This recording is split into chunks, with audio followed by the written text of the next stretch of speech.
Sorry to disturb the ones who are sleeping. If they don't wake up, I'm completely fine with it. Thank you for being here. My name is Diwakar. I will be talking about half the public space not being occupied by half the public.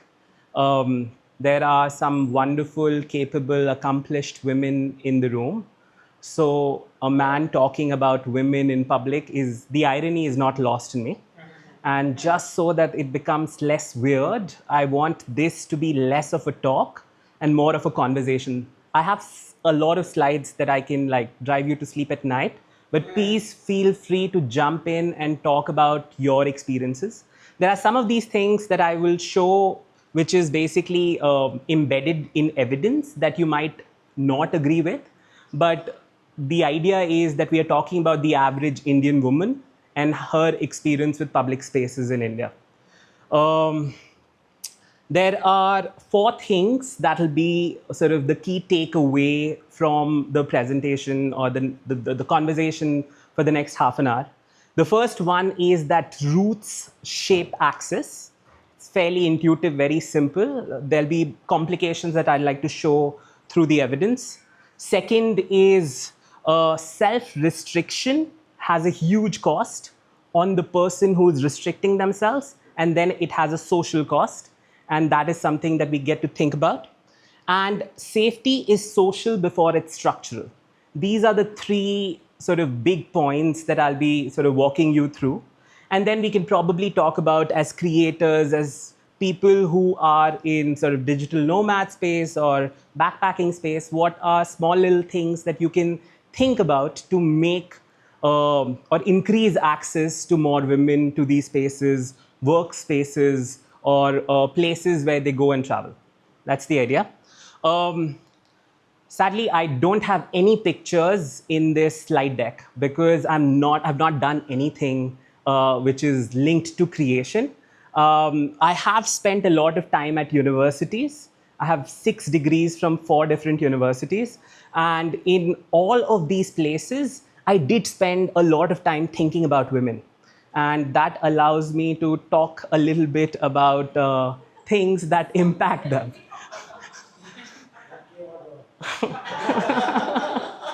No, it didn't. I currently work at the Asian Development Bank, and I focus on how to increase women's participation in democracy. So how to get them involved in politics more. So by the end of the talk, my motivation is to make sure that all of you can read and write equations and think in terms of equation. This is a graph of how Economist would capture the access and use of spaces by women. Okay? And I want all of you to be experts in econometrics by the end of 30 minutes. What is an important thing for all of us to learn? So there'll be a little bit of economics because I'm an economist, that's how I think. So what is a sort of a tidbit of information that you already know to think about is that almost every decision you make is or can be captured in an equation. Okay? Every decision that you make, whether to have the last slice of pizza, whether to create a hostel, whether to convert your parents' huge property into Jungli. All of those things can be captured in an equation, and economists like to think of it as utility. Okay? How much you value something is the utility that you get out of doing that thing. Okay? Now that can come from both the demand and the supply side. Okay? When you are setting up a place, setting up a workplace, setting up any institution, you will think of what joy will I get out of creating this space and who should occupy this space. Each of those aspects add utility to you. If I am a consumer and I'm coming to your place, I would also think of what value will I get out of going to your place.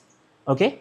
So we usually define it in a utility function. Okay? Just forget the numerics of it, but just understand that it's all an equation. Everything can be documented in an equation. Now, when we think of women's safety in India, a utility function for, say, a digital nomad would look something like this, right? I would go to Jungli and have a great time spending a month meeting amazing people. But that decision, whether I go or not, will be a function of what will be the route that I take to reach there and come back. It'll be a function of the amount of time that it'll take me to get there and how I'll spend that time and what else could I have done with that time, right? The function after that is cost. How much will it cost me? And cost does not necessarily mean financial cost, right? There can be an emotional cost, right? There can be like parental cost. There can be a cost of other opportunities that I could get while I'm spending my time there, right? And the last bit is safety, right?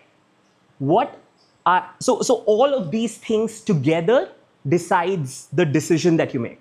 And whether you are an economist or not, you are taking all of these things into consideration every time you make a decision. We just quantify it. What is slightly more nuanced, and again, all of you guys do this already, is that each one of these things have their own utility function. Okay? So for example, if I'm a woman working at a place which requires me to travel late at night, my utility of going and getting that job decreases significantly because there's a penalty. After 11 p.m., traveling in India is dangerous for a woman, right? But before that, I could imagine that there is high amount of utility of getting a job in the first place, right? Similarly, cost. Now, these things are not linear, right? So think about getting an auto for 150 bucks to reach some place is a cost, right? And 300 bucks should mean it's twice as expensive, but not necessarily, right? It depends upon the amount of money you have. So any extra amount after 150 could seem more than just 1 rupee because you don't have that amount of disposable wealth. So these decision making for each of the decision that you make don't go in a straight line, that there's just 1 rupee extra value, okay? Or there's just 1 extra hour of working. Coming home at 9 o'clock and coming home at 12 o'clock is significantly different. It's not just a 3-hour difference, right? And similarly, safety. If you are getting a lot of money for doing a job which makes you feel unsafe, that money will not be worth it, okay? But the moment you bring it into a safe zone, suddenly those decisions become much more easier, okay? So I just want, again, none of you have to remember all of these things. The only point that I want to make is that each individual decision that you make or each factor that you consider functions in a different way. They all come together to make a decision, but within each factor, they sort of change based on what factor it is. Again, I'm going to show a bunch of evidence, but let's just start with the baseline. Now, I want to reiterate that not all of these numbers apply to all of you guys, right? Because there's a certain amount of privilege of being in this room. So you might not feel represented in this number, but the distance of the woman in this number to you is not that much, right? So these are statistical data. So people conducted surveys across India, and 95% of women between the age of 16 and 49 reported feeling unsafe at some point of time in the last 1 week, right? 95% of people. Just like let that sink in for a minute. 84% of women under the age of 40 avoid areas of a city. Some of this might resonate with you. You would not go to a specific place because that place doesn't feel safe to you, right? And in Delhi, 5% of women surveyed felt safe or very safe during the time that the survey was conducted, right? Now, the point that I want to drive home is in that equation of decision making, right? Like I want to decide whether I want to take this job.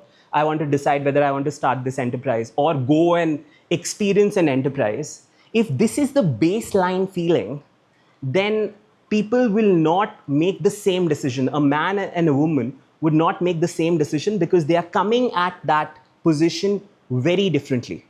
So if we want to think and talk about equality, we'll have to take this into consideration before we decide anything.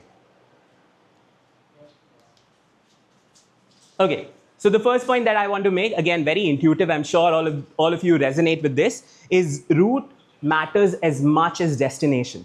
There are 3 studies that were conducted about So, and see, I'm primarily talking about women, but assume that it is about marginalized community, okay? Any group that considers itself marginalized, LGBTQ, women, or any other group for that matter, would fall within this bracket.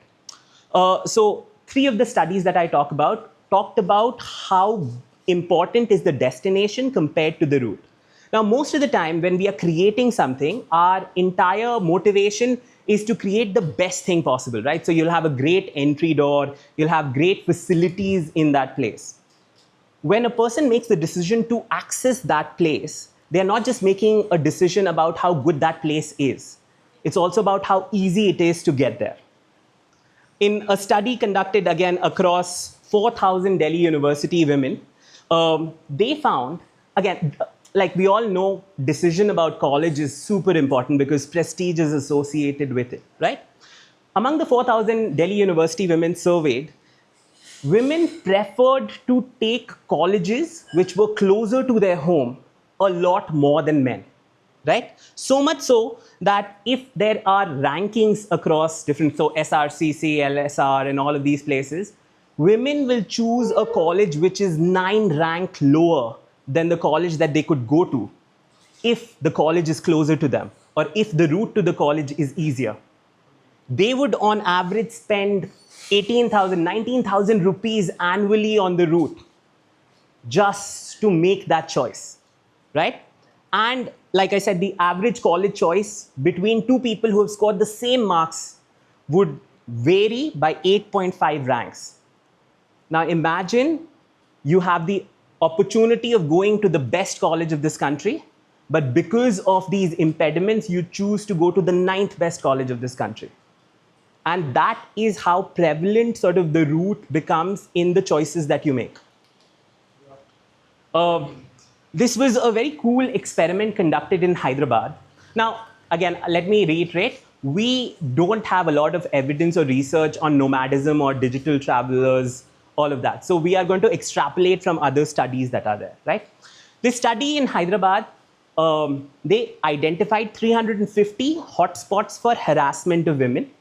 And in coordination with the police, they randomly assigned a uniformed police officer who was visible as a police officer in one of these hotspots.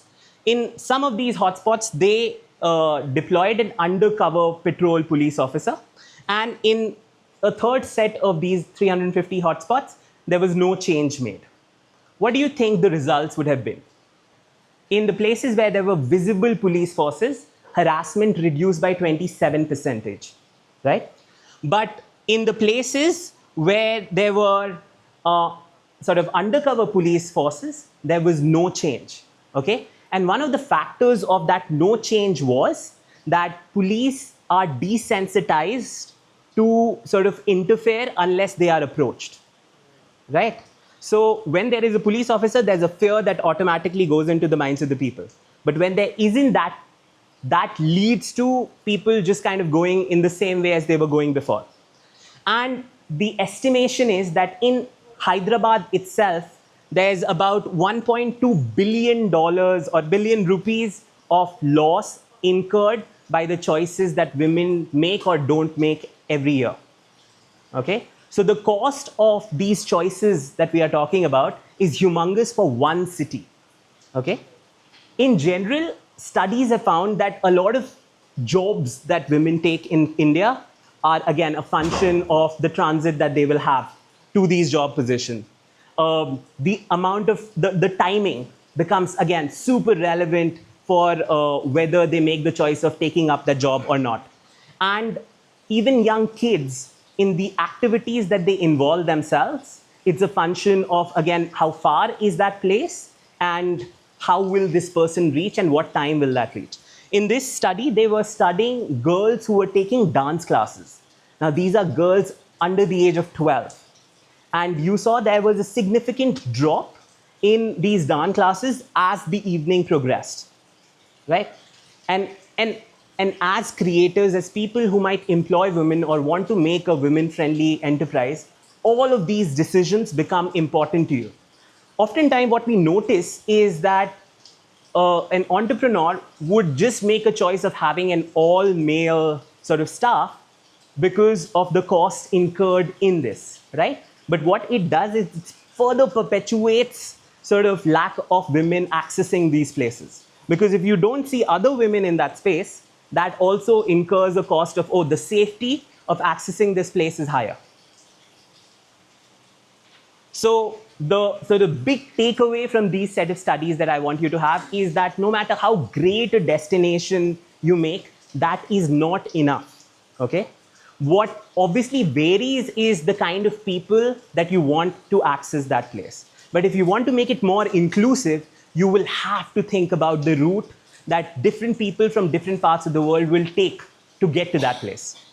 The other bit, the interesting bit for me, because as a man I don't experience the world the same way, is the mental map the women make. Again, as creators, people who are sort of working in these spaces, the moment a place gets a reputation of being dangerous or some kind of avoidable, then it becomes a mental map in the minds of the people who are accessing it.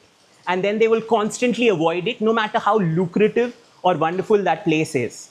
And these things are very relevant in creating sort of institutions that you want to create. So streets are remembered and avoided. Transport choices become super relevant. So if it's only a taxi, then the parameter of cost goes up. If it's a bus, then how many people use that bus and what is the risk factor of using that bus? That becomes super relevant. And who is present also becomes super relevant. So what the studies found is that people who are working or occupied, middle-aged men, that is completely fine. But if the route is scattered with loitering men who aren't there on purpose, then those routes get avoided often, right? And while you design the spaces that you do, you got to think about the way people are accessing and who are present in these places at the times that they are present, yeah? The second bit, which is connected to the first bit, self-restriction is invisible but expensive. Now, I showed you a lot of data on what the cost of safety and harassment is. What I want you to reiterate or sort of underscore that data is that it only counts the women who are still going out. The women who have stopped going because of some harassment at some point of time, they don't appear in this data. And the other bit is that there is a massive underreporting of sexual harassment in India, as the case is. So as shocking as these numbers are severely underreported, okay? So this study was conducted in Bangalore, right? Again, sort of a metropolitan city where there is less of the fear that we would sort of usually attribute to Delhi.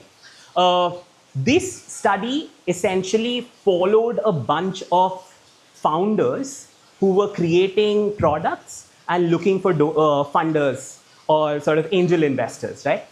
The slide sort of shows the day of Malathi, who is an entrepreneur.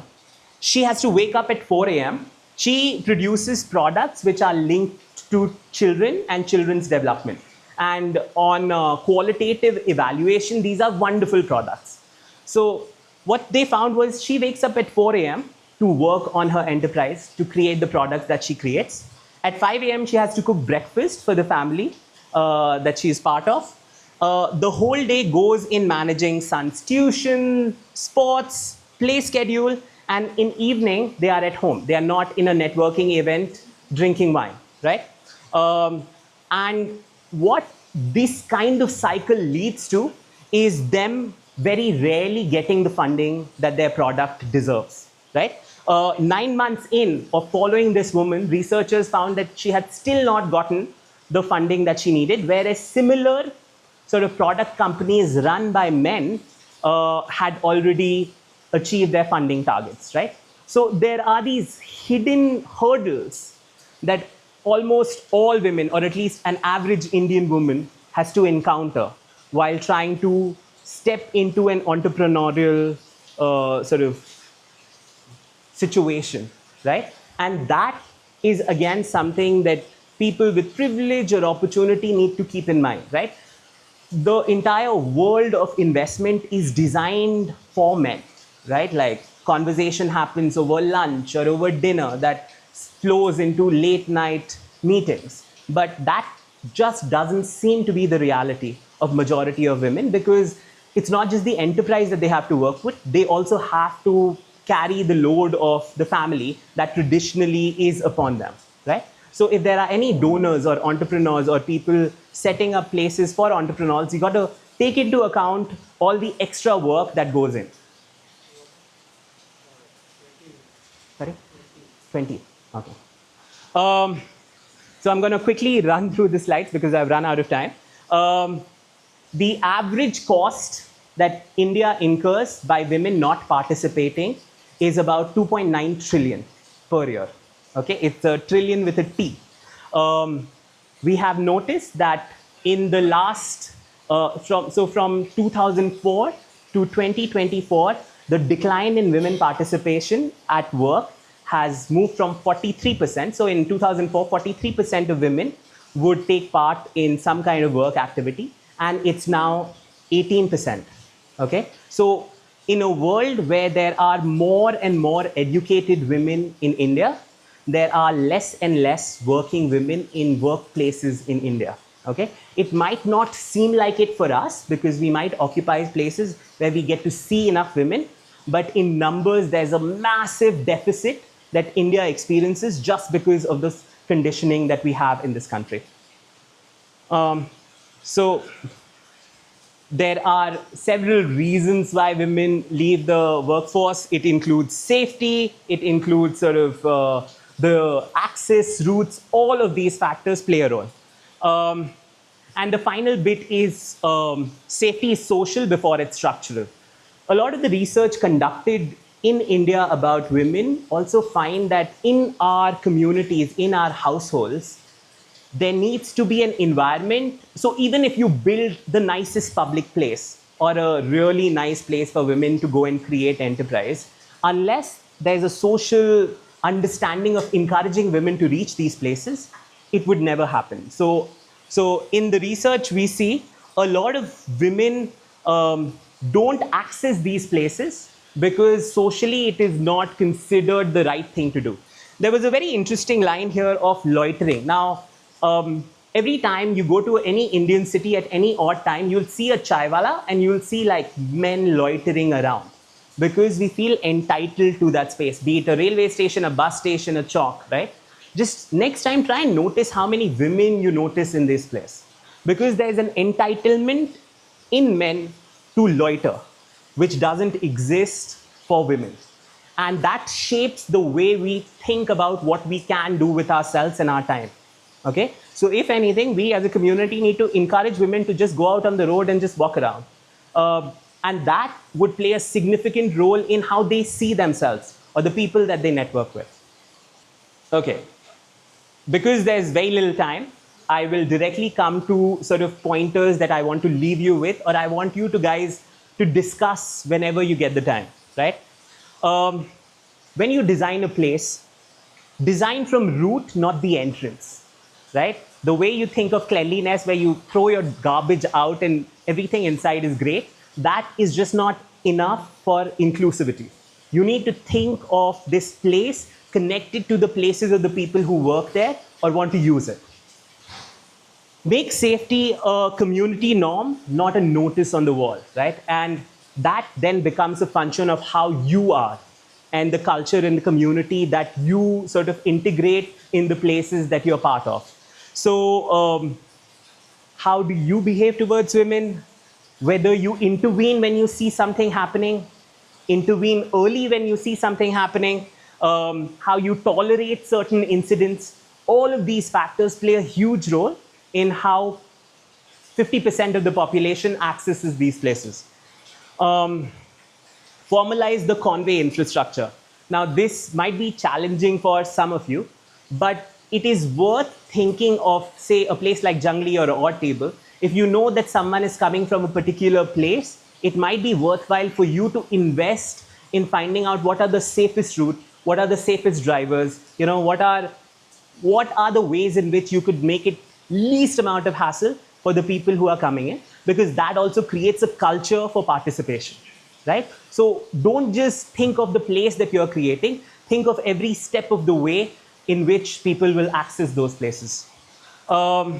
measure what you can't see, right? We often ask people, hey, how was your experience of coming to this place, right? We might also want to start asking people, how did you feel while you were getting here? How did you feel while you accessed here? Because we measure the things that are happening to us, which we can measure, but we also need to measure the experiences of people who are taking part in these activities, right? The next set of bits are be the visual presence that creates a medium crowded street. Now, again, something that research talks us about, a woman who's crossing a crowded street will feel less unsafe than a woman who's crossing a street which is completely empty, right? So it might be worthwhile of being that person who's present in that street. There's a very nice sort of pattern started in London where if a woman is walking in front of you late at night, as a single man, it might be worthwhile for you to cross the street on the other side. It just makes small little things that make people feel safe, right? So be present in a way that you can give this feeling across to the people that you want. Intervene mildly, early. If you see something, it might be worthwhile to just go and show your presence. If you hear someone's having an argument, might be worthwhile to show that you're present and in their favor. Carry the safety intelligence, not just your experience. So if you know that there are certain parts around you which isn't safe, talk about it to your customers. Talk about it to the people who are working in that space. Hiding it will not lead to any positive outcome, because oftentimes what we notice is that one bad experience will take this woman away from workforce forever, right? So it might be worthwhile to engage in it very actively. Don't build communities for only people who look like you, because then for the next generation of people, the problems will remain the same. We already have a privilege and a position to engage in the way that we do, but you can think of majority of people in this country who don't. So it is almost an obligation for us to include more people than the people who just look like us. Last set of recommendations, I promise. Name your invisible labor, right? So if you do chart out the path for a woman from Darbhanga to Goa or to Jungli, talk about it to other people. This is how it becomes a pattern. All the invisible labor that you conduct should become very visible labor. Don't just keep silent about it, because that creates a trend.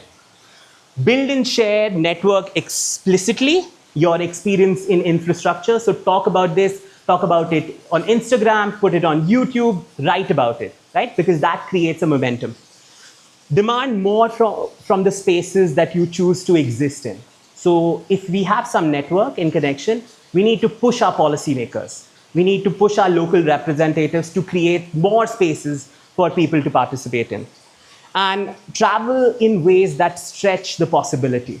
So if you know that there is some place that is not accessible, go and do that hard thing, because someone has to.